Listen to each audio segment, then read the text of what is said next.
Donc, mon intervention va se limiter à, étant donné tout ce qui a pu être dit jusqu'ici, les interventions étaient toutes très intéressantes, très, très documentées, beaucoup de chiffres, beaucoup de données sur les polluants, sur la réglementation.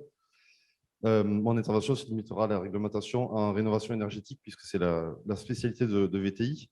En rénovation énergétique, on ne parle pas de RE 2020 et d'autres critères de QAI définis plus récemment.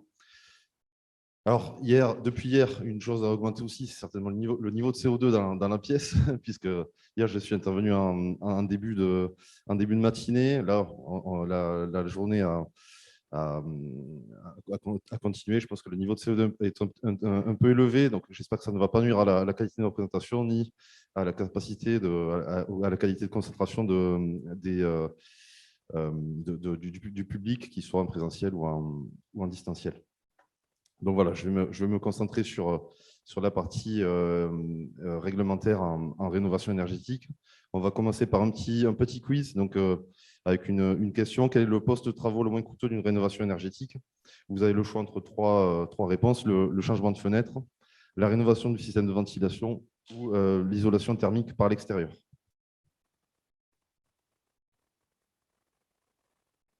Alors, on vous laisse 5 secondes pour voter. 4, 3, 2, 1, 0. Alors, Benjamin, c'est bon? On a suffisamment de votes. Voilà. Patrick, alors effectivement, rénovation du système de ventilation, est-ce que c'est la bonne réponse? Les réponses sont très bonnes. On a 10% de personnes qui se sont trompées, mais bon, voilà, 90%, c'est largement majoritaire.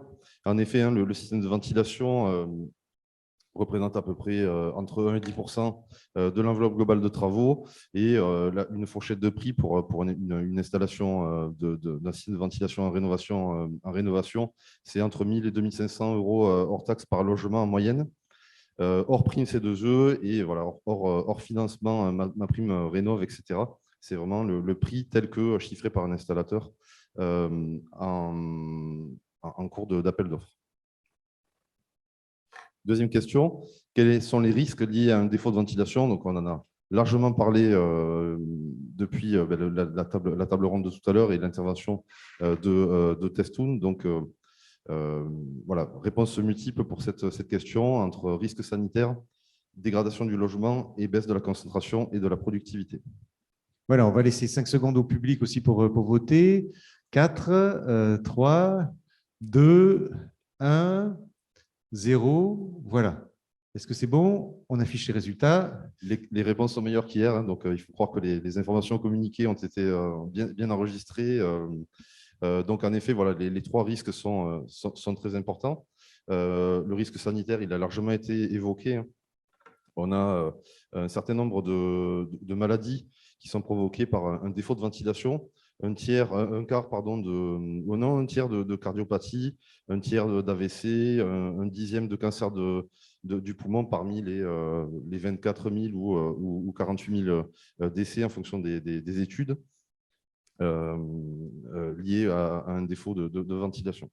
La dégradation du logement, c'est la partie la plus visible, avec des condensations, des apparitions de moisissures, des dégradations de peinture. Et après, on a parlé aussi du seuil de CO2, du seuil de 1000 ppm, au-delà duquel en fait, on commence à réfléchir moins bien, à prendre de mauvaises décisions, à être moins concentré. Voilà. Il y a eu plusieurs études sur cet impact du CO2. À chaque fois qu'on augmente d'un palier, on a une dégradation de la qualité de réponse à des questionnaires, etc. Alors, je vais vous présenter VTI assez rapidement. Donc, une entreprise qui a été créée en 1983, donc 39 ans, une quarantaine de collaborateurs, 24 solutions de ventilation au catalogue pour la rénovation énergétique, ce qui est assez considérable, hein. Ça permet vraiment de trouver la configuration la plus adaptée aux bâtiments rencontrés, qui démarre avec des bâtiments haussmanniens et qui se termine avec des bâtiments quasi contemporains. 1200 entreprises installent nos solutions en France.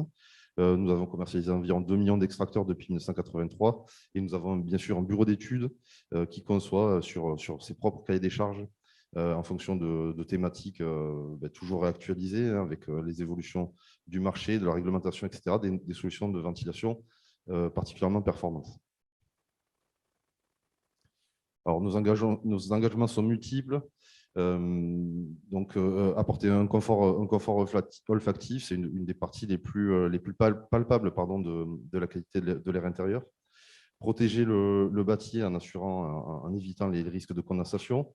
Apporter des solutions silencieuses, c'est très important aussi. Ça ne sert à rien d'apporter un système de ventilation si c'est pour créer du stress, puisque le bruit, c'est du stress aussi. Apporter des solutions silencieuses et donc un air de qualité. Concevoir des solutions de ventilation qui sont aussi sobres énergétiquement parlant, puisque nous inscrivons dans une démarche éco-responsable. Alors, VTI fait partie de 3 associations professionnelles. La première, c'est l'Association française de la ventilation qui a été créée il y a 1 an. Cette association, elle a été créée à l'initiative de la FFB, du SINASAV. Elle inclut la seconde association que l'on voit ici à l'écran, Uniclimat. L'Association française de la ventilation, elle a vraiment pour but de promouvoir la thématique et la problématique de la qualité de l'air intérieur, la problématique de la formation des installateurs en ventilation, puisque c'est un volet qui fait vraiment défaut à la profession. Il n'y a pas vraiment de qualification à proprement parler. Il y a bien Calibat, les certifications Calibat, les certifications RGE, Calibert RGE, mais il faut croire que ce n'est pas suffisant puisqu'on dénombre un certain nombre de problèmes d'exécution sur les chantiers. Donc voilà, l'association française travaille à la vulgarisation et à la promotion de toutes ces thématiques. VTI fait également partie d'Uniclimat, donc qui rassemble tous les grands fabricants du secteur du génie climatique. Bon, VTI n'est pas un grand fabricant, mais rassemble en tout cas les fabricants créés par les grands fabricants. Et donc, voilà, depuis, je ne me souviens plus de la date de création du climat, mais c'est un petit détail. VTI fait également partie de l'AVEMS, donc association pour la valorisation de l'extraction mécanostatique, un marché de niche, mais une association qui existe depuis les années 90 et qui en fait promeut la ventilation notamment hybride en France. Alors, notre raison d'être, elle recoupe un peu tout ce qu'on a dit, elle résume tous nos engagements et puis notre devenir. Garantir une qualité d'air intérieur optimale aux copropriétaires et locataires, préserver leur santé et leur habitat en concevant des solutions de ventilation performantes et connectées à moindre coût énergétique et environnemental. Nous avons largement parlé des problématiques de qualité d'air intérieur et de toutes les sources de polluants que l'on retrouve dans un logement. Il y a un polluant dont on n'a pas trop parlé qui est particulièrement important en rénovation énergétique, c'est le monoxyde de carbone. On a beaucoup parlé du dioxyde de carbone. Le monoxyde de carbone, lui, il est peut-être il a moins d'impact sur les capacités cognitives, mais en revanche, il peut être mortel avec une exposition forte à très courte durée. Donc, il faut pouvoir le traiter. Et pour ça, il faut choisir les solutions. Il faut déjà pouvoir diagnostiquer clairement un bâtiment, identifier s'il y a des appareils à tirage naturel raccordés sur conduit, et donc faire en sorte que ce traitement, cette évacuation du monoxyde de carbone soit bien effectué. Donc voilà, 14 000 décès et un coût, alors celui-ci, on ne l'a pas évoqué, 19 milliards d'euros par an pour la collectivité, c'est assez colossal. Alors au niveau de la réglementation ventilation en rénovation énergétique, aujourd'hui, à l'heure actuelle, il n'existe pas réellement de réglementation QAI en France pour les bâtiments construits. Il n'existe tout simplement pas de réglementation QAI en France. S'il existe une réglementation qu'on pourrait qualifier de QAI, elle serait à travers une notion de débit et uniquement de notion de débit. Donc, en 1982, des experts se sont regroupés, dont on n'a pas forcément tous les ressorts, tous les tenants et les aboutissants, ni les études sur lesquelles ils s'étaient reposés pour établir ces critères de débit. Mais donc, à partir du 24 mars 1982, un texte impose des débits majorés, des débits minimaux pour les systèmes de ventilation. Donc, on voit sur la première partie un tableau qui, en fonction des typologies de logements, donc de leur taille et du nombre de personnes qui peuvent y vivre, en fait, un nombre de mètres cubes ou de litres d'air qui doivent être extraits et donc correspondre à un certain renouvellement de l'air intérieur. Pour les bâtiments qui ont été construits avant 1982, étant donné que le principe de non-rétroactivité s'applique à tout texte réglementaire, l'arrêté du 24 mars 82 ne s'applique pas aux bâtiments construits avant 1982. Toutefois, les systèmes de ventilation pour la rénovation énergétique se doivent d'atteindre au moins les débits réduits de cet arrêté du 24 mars 82. Le CSTB aujourd'hui, qui est l'organisme en France qui valide toutes les solutions de ventilation qui sont un minimum qui sont novatrices et qui dérogent à certains DTU, en fait, valide la qualité de l'air intérieur, hein, on le voit dans la seconde partie. Dans les bâtiments visés au domaine d'emploi, la qualité de l'air en période d'occupation du logement est jugée satisfaisante, et le risque d'apparition de désordre dû à des condensations est jugé limité. Donc, il y a quand même un aspect QAI, il y a un minimum d'aspect QAI aujourd'hui dans les systèmes de ventilation. On parle de débit, bien sûr, mais la QAI est tout de même traitée, mais partiellement.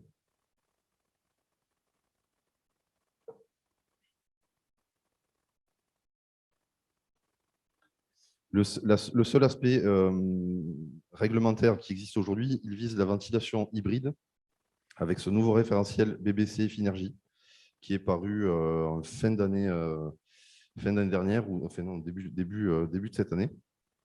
Et donc, en fait, il vise à mesurer in situ, après l'installation du système de ventilation et pendant une certaine période, certaines valeurs, avec notamment la température, l'humidité relative. Ça, c'est facilement mesurable, hein, on l'a vu tout à l'heure avec la présentation de TestTool, et également des concentrations de formaldéhyde, de benzène et de CO2. Donc voilà. Bon, là, les mesures sont un peu plus complexes à réaliser. Ce n'est ni le fabricant ni l'installateur, c'est un organisme tiers qui doit le faire. Il faut dire que BBC et Finergie a manqué un tout petit peu de précision sur comment ces mesures doivent être réalisées aujourd'hui. Mais en tout cas, voilà, c'est le référentiel qui s'impose pour les bâtiments qui visent une rénovation BBC aujourd'hui. Alors tout à l'heure, Benjamin Rougerol a parlé de cette notion de taux de renouvellement de l'air intérieur. Il existe en effet une espèce de conflit, actuellement en tout cas, en l'état des techniques, hein, entre la qualité de l'air intérieur et la performance énergétique. Plus vous renouvelez l'air d'un logement et plus vous dégradez la performance, vous en dégradez la performance énergétique. Aujourd'hui, un système qui permettrait le meilleur renouvellement de l'air du logement, qui est la ventilation, le principe de régulation autoréglable. Ce système-là permet en 1 heure de renouveler à peu près 60% du volume d'un logement. Le problème, c'est que vous le voyez, il ne permet pas de bénéficier des certificats d'économie d'énergie. Vous avez ensuite un bon compromis qui est la ventilation hygroréglable de type A, qui elle, a un taux de renouvellement intérieur d'environ 0,4 volumes par heure. Donc, en 1 heure, hein, vous renouvelez 40% de l'air du logement. Ce système-là est éligible au certificat d'économie d'énergie. Et enfin, vous avez la ventilation de type HygroB, donc qui offre la meilleure performance énergétique, mais qui minimise vraiment le taux de renouvellement de l'air intérieur. Alors, quel est le principe de base d'un système de ventilation? Je vais en venir un peu aux données un peu plus de terrain, hein. Le principe de base d'un système de ventilation, c'est la ventilation générale et permanente. Ce système, il a été édicté par l'arrêté du 24 mars 82 toujours. Alors, l'arrêté du 24 mars 82, il dit dans son article premier, hein, que la ventilation doit être générale et permanente à partir du moment où la température extérieure impose une fermeture des fenêtres. Donc, on estime que c'est une température de 23 degrés. Donc, en dessous de 23 degrés, vous devez obtenir les débits qui sont édictés par l'article. Donc, ce principe de ventilation générale et permanente, il induit une installation d'entrée d'air sur les fenêtres, les menuiseries extérieures, par défaut, ou sinon, si les fenêtres ne le permettent pas, carrément en traversée de murs. L'air 7h9 va chasser l'air vicié en passant sous les portes qui doivent être détalonnées, et l'air vicié va être extrait par les bouches d'extraction qui sont installées, elles, dans les pièces techniques, donc cuisine, salle de bain et toilettes. Donc voilà, ce principe-là, il est très important. On a parlé tout à l'heure du risque d'obturer les entrées d'air. Alors, ce risque-là, il peut être assez important quand on n'a pas d'appareil à tirage naturel, quand on n'a pas de chaudière, de chauffe-bain dans son logement. En revanche, boucher les entrées d'air dans son logement en présence d'une chaudière, c'est vraiment particulièrement dangereux, puisque en fait, bon, votre chaudière devrait se mettre en défaut, mais s'il y a un défaut d'extraction, ce sera une stagnation des gaz brûlés dans votre logement et du monoxyde de carbone. Alors, en réhabilitation, on rencontre deux types principaux de conduits. Les premiers sont les conduits individuels. Donc, ils ont été érigés depuis très, très longtemps. On en retrouve sur des bâtiments très anciens. Sur les bâtiments haussmanniens, c'est déjà le cas. Donc, depuis la deuxième moitié du 19e siècle. Ces conduits individuels, ils ont un niveau de pression admissible d'environ 50 pascal. Au-delà, ils sont considérés comme fuyards et il faut traiter leurs parois, voire les chemiser ou les tuber, c'est-à-dire créer de nouveaux conduits à l'intérieur de ces conduits, ce qui est particulièrement coûteux et assez contraignant à réaliser. Ils ont une section assez importante puisqu'ils étaient dédiés à l'origine à l'évacuation des feux de bois, cheminées, poêles, etc. Donc, comme on le voit, en fait, ils ont une structure qui est facilement lisible depuis l'extérieur d'un bâtiment. On a normalement autant de conduits sur une souche que de pièces techniques et de logements sur un empilement. Donc, c'est assez facile à comprendre. Les conduits shunt apparaissent, donc c'est l'invention d'une société parisienne dans les années 50. Ces conduits shunt, ils ont accompagné la construction massive de logements collectifs, copropriétés, logements sociaux à partir de la reconstruction de la France et accompagné la période des 30 glorieuses. C'est un conduit qui fonctionne, enfin, qui apporte beaucoup d'avantages par rapport au conduit individuel. Il est apte à fonctionner en tirage naturel de par sa conception. Il apporte par rapport au conduit individuel un faible encombrement dans les logements, donc ça permettait de regagner en surface habitable dans le logement. Il a une sécurité incendie intégrée, puisqu'on voit sur le schéma qu'à chaque niveau, vous avez un bras de raccordement qui vient récupérer l'air du logement et le jeter dans le collecteur. Et ce bras de départ individuel en fait, empêche le feu d'être communiqué d'un niveau à un autre par le conduit. Bien sûr, il n'a pas d'autre prétention, il saurait arrêter un incendie à lui seul. Il permet, de par les matériaux employés et toujours ses bras de départ individuels, d'atténuer la transmission de son, donc du bruit d'un étage à un autre. Et bien sûr, il était beaucoup plus rapide à assembler que les conduits individuels, puisque au lieu de devoir ériger 5 conduits individuels pour un bâtiment de 5 niveaux, on a érigé un seul conduit collectif de type shunt. De la même manière que le conduit individuel, il a une plage de pression admissible de 50 pascal maximum. Alors, pour assurer une ventilation de qualité, un air de qualité dans un logement rénové, plusieurs étapes sont nécessaires. La première, étant donné qu'on intervient sur des bâtiments plutôt anciens, c'est de cartographier précisément les appartements. C'est la première étape. La deuxième, c'est de recenser, de cartographier les modes de production d'eau chaude sanitaire. Ça, c'est absolument indispensable. N'écoutez surtout pas un installateur qui vous dirait ne vous inquiétez pas, je vous installe une VMC, j'ai l'habitude, aucun problème, je prends ça, je vous installe grille et entrée d'air et puis ça va fonctionner facilement. Non, ça peut être beaucoup plus risqué que ça. Donc, il faut absolument recenser ces modes de production d'eau chaude sanitaire. Donc, normalement, c'est un bureau d'études ou un architecte de le faire. Et donc, c'est hyper important de commencer par là pour sélectionner, j'en parlerai juste après, le bon système de ventilation. La troisième étape, Benjamin Rougerol en parlait aussi tout à l'heure, ça ne sert à rien de cartographier et de sélectionner un bon système de ventilation si on ne s'assure pas que les conduits sont aptes à fonctionner que ce soit en basse pression ou en haute pression, si on ne s'assure pas qu'ils sont un minimum intègres, vides, qu'ils ont une structure réglementaire. Ça, c'est un autre sujet sur les gaz brûlés, mais si j'en parlais, je partirai sur des détails qui risqueraient d'ennuyer un peu tout le monde. Mais voilà, cet aspect repérage, inspection, diagnostic des conduits est très important. Les solutions qui s'offrent en rénovation énergétique, les solutions sont multiples. En tout cas, pour VTI, nous avons 3 familles de systèmes. La ventilation hybride, la ventilation avec extraction des gaz brûlés et la solution de ventilation mécanique basse pression. Alors, je vous parlais du critère de présence ou pas de chaudière raccordée sur conduit naturel dans les logements. En fait, c'est la première question qu'on se pose quand on veut sélectionner un système de ventilation en réhabilitation.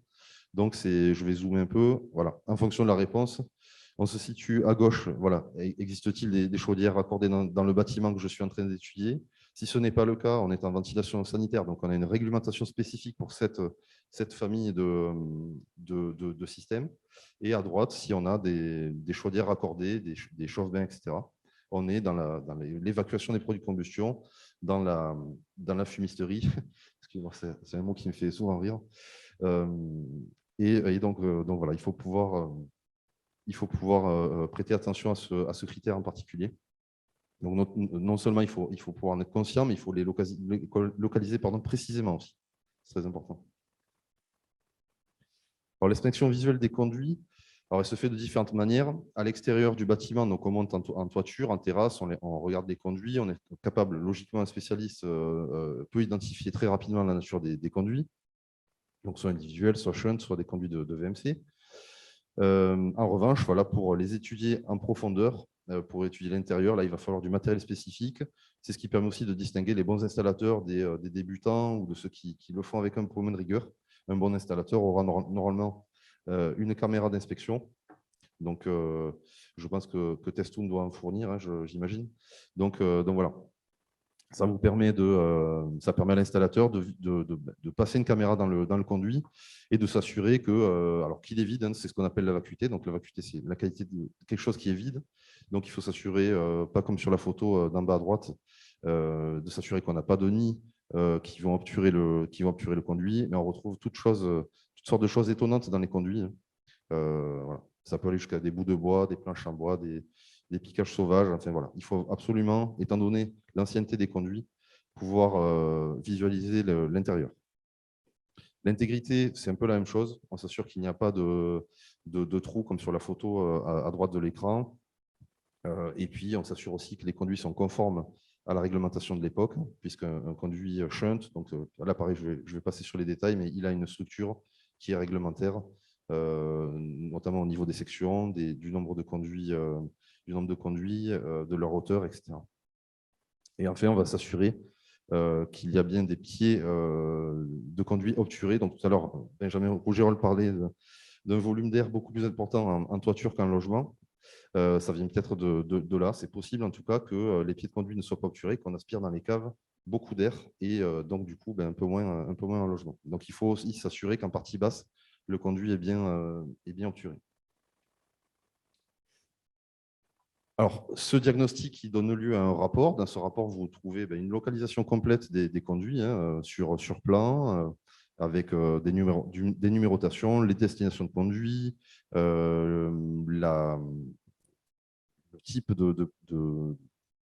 d'air vicié ou d'extraction qui est associé à chaque conduit, leur section, et puis du coup des photos des toitures et des photos d'intérieur de conduit. Et à partir de là, vous avez un rapport d'inspection dont vous retrouvez une illustration ici. C'est très utile de le faire en avant-projet.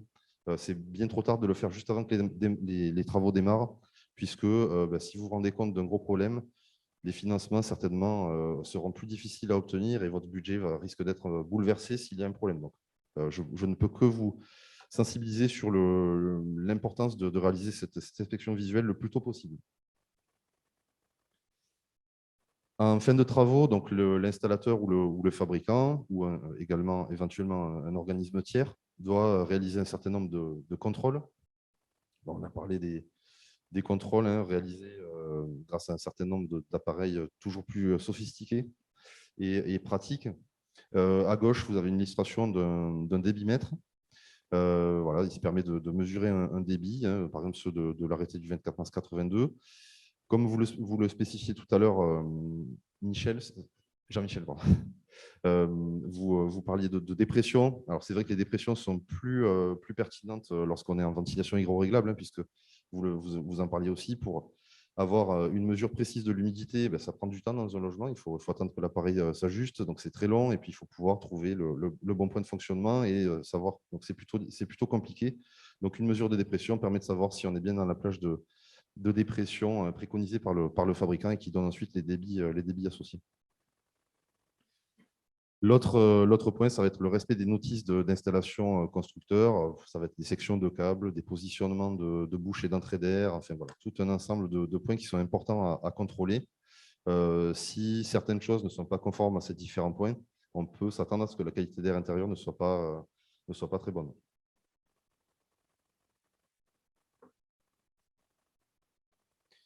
Et puis donc ces contrôles donnent lieu à des comptes rendus qui sont envoyés à l'installateur. L'installateur les envoie au bureau de contrôle, à l'architecte, au bureau de contrôle, bureau d'études à l'architecte, au syndic, etc. Et ça permet de lancer la période de garantie des installations de ventilation. Alors après, je vais terminer avec la présentation de solutions, alors de manière très générale, des solutions VTI. Donc, vous avez une première solution qui s'appelle la ventilation mécanique basse pression. On a parlé des conduits shunt et des conduits individuels. Ces conduits shunt et conduits individuels, ils ont une plage de pression admissible, on l'a dit, de 50 pascal. Avant les années 90, les fabricants de VMC et les installateurs installer des systèmes qui n'étaient pas adaptés à ces conduits. Donc des systèmes dont la dépression, enfin la pression engendrée dépassait souvent les 150 ou 180 pascal sur des conduits qui n'étaient pas faits pour cela. Donc on avait des problèmes de bruit, des problèmes de fuite assez énormes dans ces conduits, ce qui entraînait voilà, tout un tas de désagréments. La spécialité de VTI, dès l'origine, ça a été de s'adapter, d'avoir vraiment des solutions parfaitement conçues pour ces bâtiments-là. C'est vraiment le cœur d'activité de VTI.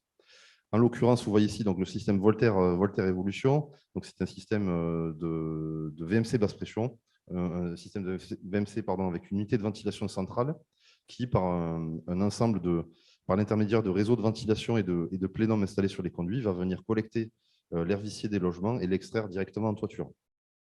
On atteint avec ces solutions qui ont été conçues spécialement pour la ventilation basse pression, pour répondre également à une norme européenne ERP 2018, des consommations qui sont 8 fois supérieures, des performances énergétiques qui sont 8 fois supérieures à ce qu'exige la réglementation française.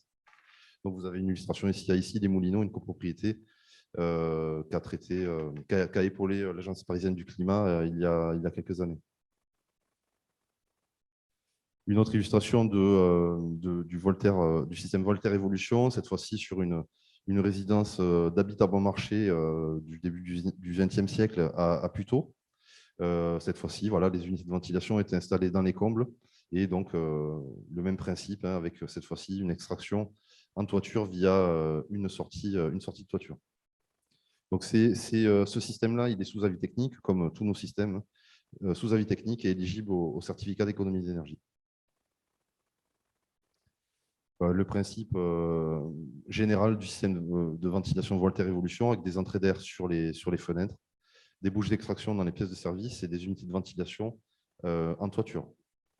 J'ajouterai par rapport à ce qu'a pu dire tout à l'heure Jean-Michel que les fabricants se dotent également de solutions de ventilation connectées. C'est le cas de VTI avec la solution Infobox Révolution, qui est en fait une carte électronique connectée avec une carte SIM 3G qui communique avec des serveurs.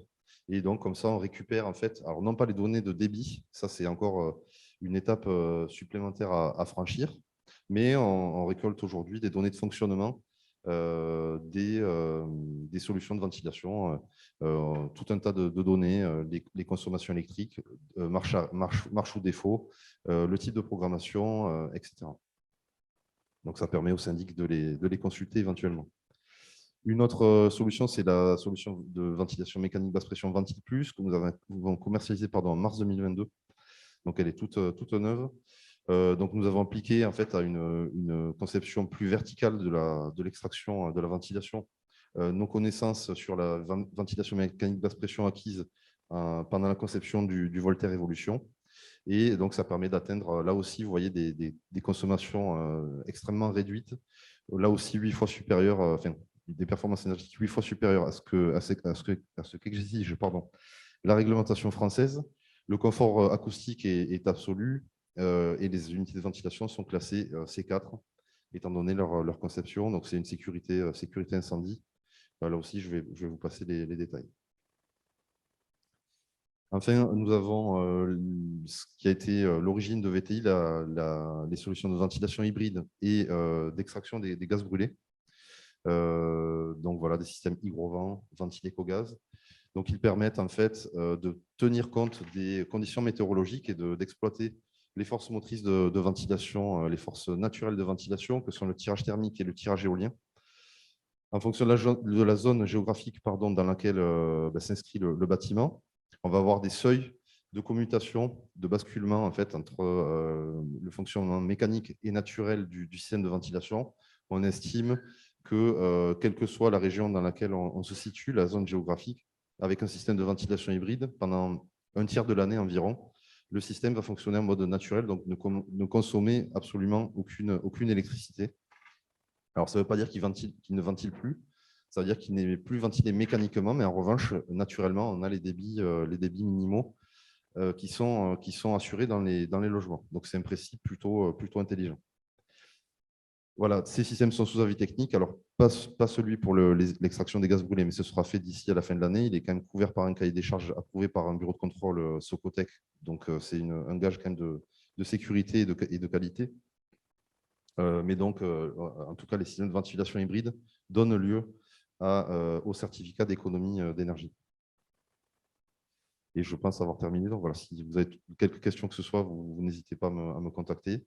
Et vous aurez accès dans la présentation à 3 brochures des principales solutions de VTI directement accessibles sur notre site Internet. Voilà, on peut applaudir Patrick Freyss. Merci Patrick pour cette présentation. Je reviens à côté de toi. D'ailleurs, on va commencer peut-être par quelques questions. Donc, une petite question du public sur les VMC. Peut-être Morgane, oui. Cette question. Une personne dont l'immeuble a été construit mi-2008 et livré fin mars 2009 demande si, avec un système VMC simple flux, c'est selon vous un bon système? Oui, de toute façon, les systèmes simple flux, j'en parlais tout à l'heure, sont validés par… alors déjà, les systèmes de VMC après 1982 ont des débits plus importants que les systèmes conçus pour la réhabilitation des logements construits avant 1982. Mais les systèmes de VMC qui ont pu être installés en 2008 ou 2009, si je me souviens bien de ce que vous disiez, ont été validés de toute façon par un avis technique. Le problème éventuellement qu'il peut y avoir, c'est si on a opté éventuellement pour un système de ventilation I-B, on a un renouvellement d'air qui est, c'est sûr, assez réduit.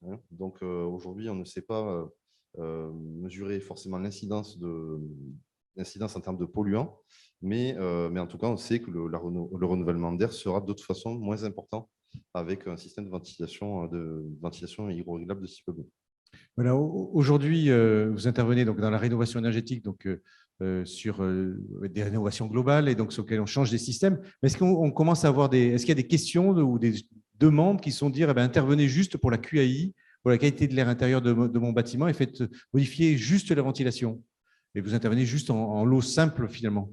Alors oui, c'est beaucoup moins copropriété qu'en logement social.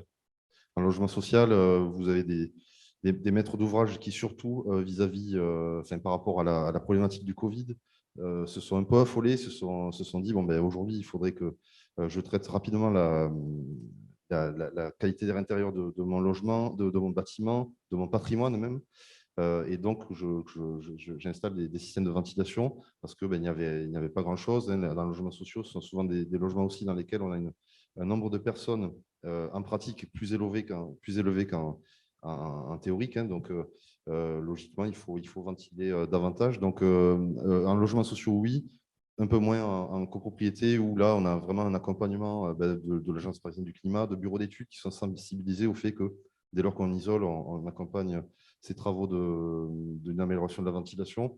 Donc, non, on vient plutôt, ce sont plutôt des travaux induits par le reste. Oui, par la rénovation globale. Oui, oui. Au niveau, on parlait d'audit qui était, j'ai bien compris, c'est une nécessité aujourd'hui. Tu as un audit, on ne peut pas poser un système de ventilation sur un bâtiment existant sans faire un audit réel.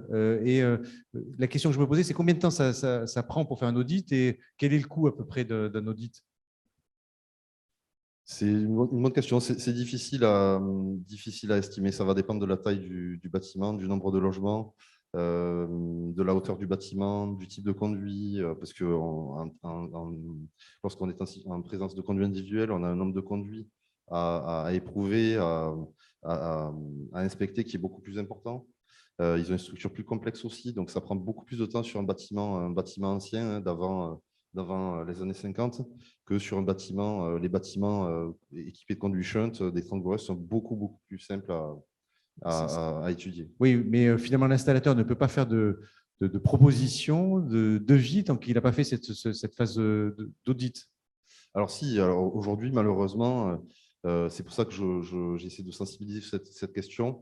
Aujourd'hui, j'estime que parfois, on va un peu trop vite. Mais bon, on a de très bons résultats. L'étude dont parlait Benjamin Rougerol le prouve. Mais je pense que sur certains cas, on tombe parfois sur des cas un tout petit peu critiques où on est allé un peu trop vite sur la partie avant-projet. On a prescrit une solution, pas forcément VTI. Nous, on est là pour répondre à des demandes de bureaux d'études. On sensibilise à notre niveau puisque nous n'avons pas de pouvoir de décision en tant que fabricant. Mais nous sensibilisons sur l'importance du diagnostic.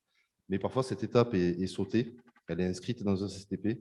Mais c'est une étape qui est négligée en cours de travaux puisqu'il est déjà trop tard. Les installateurs se sont battus pour avoir un marché, ont répondu avec un prix et n'ont pas forcément intégré toute une démarche de diagnostic complet. Oui, d'ailleurs, sur les copropriétés, je ne sais pas si dans le cadre du diagnostic technique global, la partie étude de ventilation en elle-même est prévue. Si c'est un volet, je ne crois pas. Mais est-ce que c'est prévu dans le diagnostic technique global? Ça te dit quelque chose? Je pense que oui, mais je pense que le niveau de précision doit être un peu moindre que celui que je viens d'évoquer. Voilà, on peut applaudir Patrick Freyss. Merci beaucoup, Patrick, pour cette intervention. On va juste terminer.